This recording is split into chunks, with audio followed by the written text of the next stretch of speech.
يوسف بلايلي ووالد يوسف بلايلي وهو مناجره في نفس الوقت طالبوا برفع الأجرة التي يتقاضاها في فريق مولودية الجزائر.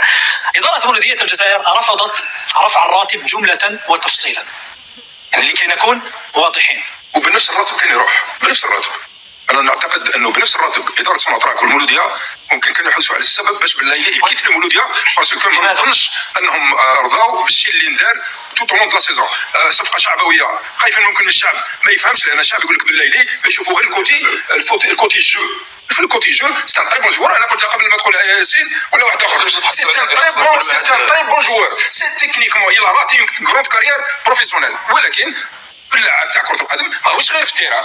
اللاعب تاع كرة القدم يفوا ليكزومبل. انا نظن في امور ثانيه اخلاقيه، عرف بلي الصغيره يشوف فيك، والعجوزه يشوف، والشيخه يشوف، والمدرسه يشوف، والفلاحه يشوف، ولا الدكتور، الدنيا الكل تشوف فيك. لازم تعطي صوره جيده، وفي الخارج هم يشوفوا فيك. يا اخي من هذا يعني توافق قرار اداره مولوديه الجزائر بعدم رفع راتب بليلي وتسريحه للترجي التونسي؟ احسن نقول لك احسن قرار اتخذته احسن قرار اتخذته المولوديه. انا شوف مولوديه كبيره. انا متاكد ان مولوديه الجزائر من الصعب جدا باش تخلي بالليل واسمه تروح.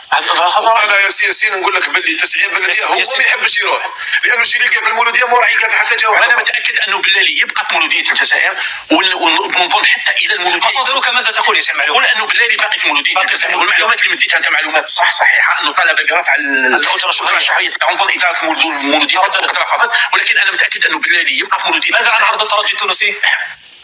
ما عنديش معلومات على الترجي التونسي، ولكن انا عندي معلومات هنا انه اداره مولوديه الجزائر، وخاصه مدرب واسمه بومال، لما تروح له باتريس بومال لما باتريس يلح على بقاء بليلي. الامر عادي ياسين معلومي. كيف انا في لاعب من صنع فرحه في موسم كامل وقدم ايضا مستوى الجانب الفني، جانب اكيد.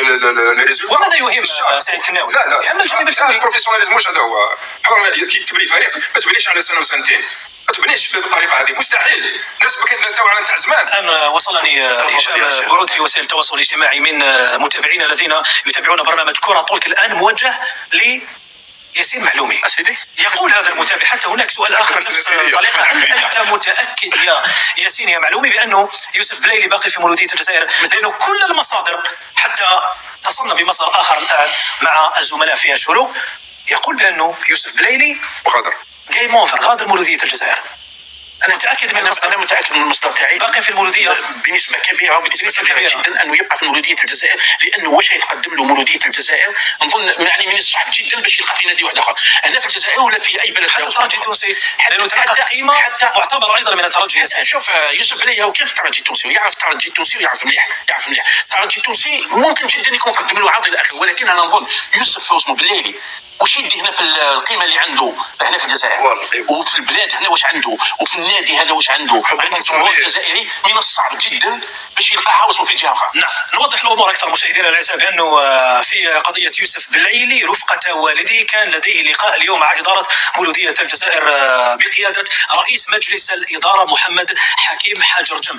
البلايلي ووالده طالب برفع الاجره الشهريه ليوسف بلايلي نظرا لما قدمه الموسم الماضي ومساهمته الكبيره في تتويج مولوديه الجزائر بلقب البطوله بعد 14 عاما. اداره المولوديه بقياده حاجرجم ترددت في منح بلايلي قيمه اضافيه عن القيمه التي يتقاضاها شهريا منذ توقيعه الموسم الماضي في مولوديه الجزائر، ومصادرنا تقول بانه اداره المولوديه رفضت اي زياده تقدمها ليوسف بلايلي، ومن جهه اخرى وافقت على عرض قادم من تونس من الترجي التونسي من اجل خطف وشراء ورقه يوسف بلايلي. مصادرنا تقول بلايلي غادر المولوديه بصفه شبه رسميه، لا نقول رسميه لانه الرسميات بالتوقيع بطبيعه الحال. ياسين معلومي مصدر موثوق يقول بلايلي باق في صفوف مولوديه الجزائر الموسم القادم، وسعيد كناوي يقول لو يرحل افضل للمولوديه.